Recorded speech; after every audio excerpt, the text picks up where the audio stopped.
और वेस्ट को भी आप वेस्ट से आप दुश्मनी का कोशिश कर रहे हैं। आपको पता है आपके रूस के दौरे की पहली कीमत 55 मिलियन डॉलर आप दे चुके हैं या दे रहे होंगे। अभी मजीद अभी फेडअप का केस अभी शुक्र है कि आपका वही स्टेटस मौजूद है, लेकिन जिस तरह की आप तकरीरें फरमा रहे हैं यूरोपियन यूनियन के एम्बेसडर और उनको आप क्रिटिसाइज कर रहे हैं, तो इसके जो नताइज हैं वो बड़े खतरनाक। आपका एनालिसिस बड़ा जरूरी है, जबकि इमरान खान साहब ने मगरब को ललकार दिया है, यूरोप को ललकारा है और वेस्ट के साथ ताल्लुकात खराब करने के बिल्कुल नहज पे हैं। और वो इस बात पे तुले हुए हैं कि जो मैंने रूस का दौरा किया है वो ठीक किया है और मैं रूस को क्रिटिसाइज नहीं करूंगा, जो कि एक एग्रेसर है, दूसरे मुल्कों की सॉवरेनिटी की वायलेशन कर रहा है। आप क्या देखते हैं कि इमरान खान साहब के टेन्योर में पाकिस्तान जो है वो कोई रेवोल्यूशनरी कदम लेने जा रहा है? पाकिस्तान के जो लीडर इमरान खान साहब हैं वो हमें मगरब से लड़ा रहे हैं, या आप समझते हैं कि इसी तरह लीडरान को करना चाहिए और ये सियासत है? आप इसको किस तरह देखते हैं? मेरी नजर में चीमा साहब, खान साहब अपनी अनपॉपुलैरिटी को किसी और चीज के जरिए छुपाने की कोशिश कर रहे हैं और अगले इलेक्शनों में वो किसी नए ड्रामे को सामने रखना चाहते हैं। जिस तरह पहले उनका तब्दीली का नारा था, जिस तरीके से पहले वो कहते थे जी मैं करप्शन के लिए इंसाफ करूंगा, तहरीक इंसाफ है, तो इस दफा मेरा ख्याल है किसी नए ट्रक की बत्ती के पीछे कौम को लगाना चाहते हैं। और मेरे ख्याल में इस वक्त उनकी पॉपुलैरिटी को वो ये कोशिश कर रहे हैं किसी तरीके से अवाम को किसी नए नारे के साथ वो मुतवज्जो कर सके। उन्होंने अपनी तकरीर में, अपनी स्पीच में यूरोपीय यूनियन को अपने निशाने पर रख लिया। उनका कहना ये था कि यूरोपीय यूनियन, क्या हम आपके ग़ुलाम हैं? क्या आप हमें जो ऑर्डर करेंगे हम उसका हुक्म बजा लाएंगे, हम उसकी तामील करेंगे? और पहले तो ऐसा होता रहा कि यहाँ पर ड्रोन हमले होते रहे, लेकिन उन्होंने कहा कि मेरे दौरे हुकूमत में अगर वेस्ट से कोई ड्रोन हमला किया गया तो मैं अपनी एयरफोर्स को ऑर्डर करूँगा कि वो ड्रोन मार गिराए। तो मगरिब वालों, वेस्ट वालों, ये सुन लो कि हमारे वज़ीर आज़म साहब का ये कहना है कि अब अगर उस तरफ से कोई भी ड्रोन हमला किया गया तो वज़ीर आज़म अपनी एयरफोर्स को ऑर्डर करेंगे, हुक्म देंगे कि वो ड्रोन मार गिराए। और वेस्ट को भी आप वेस्ट से आप दुश्मनी का कोशिश कर रहे हैं। आपको पता है आपके रूस के दौरे की पहली कीमत 55 मिलियन डॉलर आप दे चुके हैं या दे रहे होंगे। अभी मजीद अभी फेडअप का केस अभी शुक्र है कि आपका वही स्टेटस मौजूद है, लेकिन जिस तरह की आप तकरीरें फरमा रहे हैं यूरोपियन यूनियन के एम्बेसडर और उनको आप क्रिटिसाइज कर रहे हैं, तो इसके जो नताइज हैं वो बड़े खतरनाक हो सकते हैं। हाँ साहब, आप तो लंदन चले जाएंगे, कौम मारी जाएगी भी। तो अब यहाँ पर कोई भी ड्रोन आया तो उसको वो मार गिराएंगे। वज़ीर आज़म इमरान खान ने यूरोपीय यूनियन से ये कुछ सवालात किए। उन्होंने सवाल किया कि ये जो लेटर आपने हमें लिखा है, क्या ऐसे ही लेटर आपने इंडिया को भी लिखा है? वो उस लेटर की बात कर रहे थे जिसमें यूरोपीय यूनियन के कुछ एम्बेसडर्स की तरफ से पाकिस्तान को वो ख़त लिखा गया। पहले प्रेस रिलीज़ आई, दबाव डाला गया रेजोल्यूशन में यूक्रेन का साथ दिया जाए उसके लिए, उसके बाद एक रिजॉइंडर भी इशू किया गया। तो उन्होंने उस लेटर की तरफ इशारा करते हुए कहा कि क्या आपने भारत को भी एक ऐसा ख़त लिखा है? फिर उन्होंने ये कहा कि क्या भारत जब कश्मीर में आलमी उसूलों की, इंटरनेशनल रूल्स की वायलेशंस करता है, ख़िलाफ़ वर्जी करता है, तो कभी आपने उसको क्रिटिसाइज़ किया? कभी आपने भारत को तनकीद का निशाना बनाया? कभी आपने उनसे ताल्लुक़ तोड़ा? कभी आपने भारत से राब्ता ख़त्म किया? कभी आपने भारत से तिजारत बंद की? प्राइम मिनिस्टर ये सवाल, ये क्वेश्चन कर रहे थे यूरोपीय यूनियन से।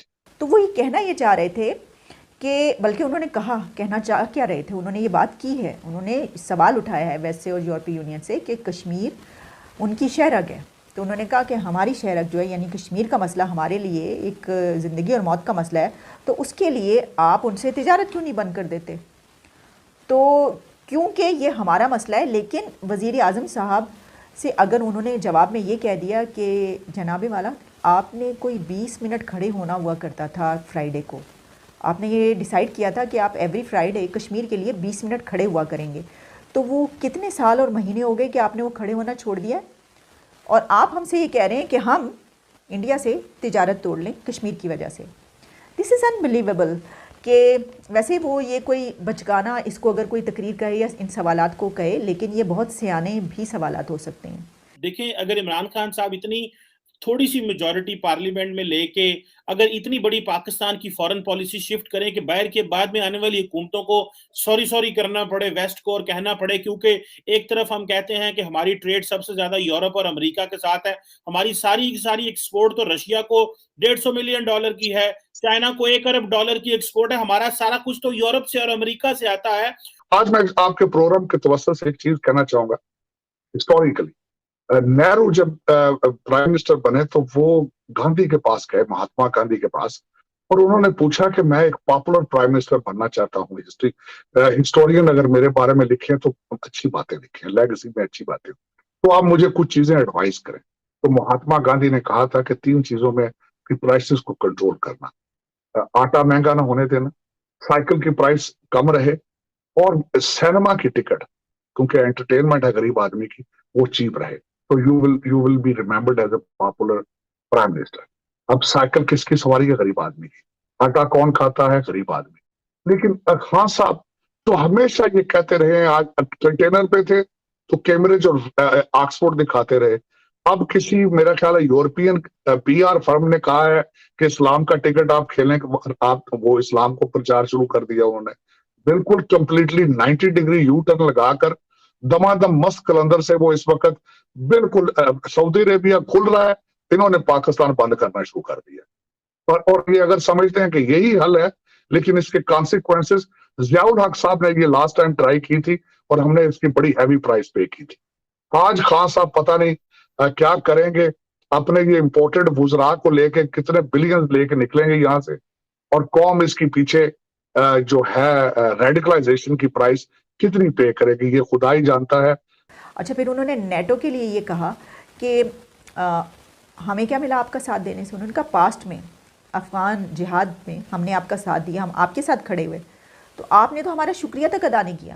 اچھا، وزیر اعظم صاحب جو ہیں وہ یہ ان کی ایکسپیکٹیشن ہے کہ وہ آ کر ساتھ سلام بجا لائیں اور شکریہ ادا کریں کہ دیکھیں آپ نے افغان جہاد میں کتنا زبردست کام کیا اور آپ نے کتنی کرٹسی دکھائی کہ ہم نے آپ کو کہا کہ آپ افغان جہاد میں ہمارا ساتھ دیں اور ہمارے ساتھ مل کر USSR کو توڑیں، تو آپ نے USSR کو افغان جہاد میں توڑا ہمارے ساتھ مل کر کرٹسی میں۔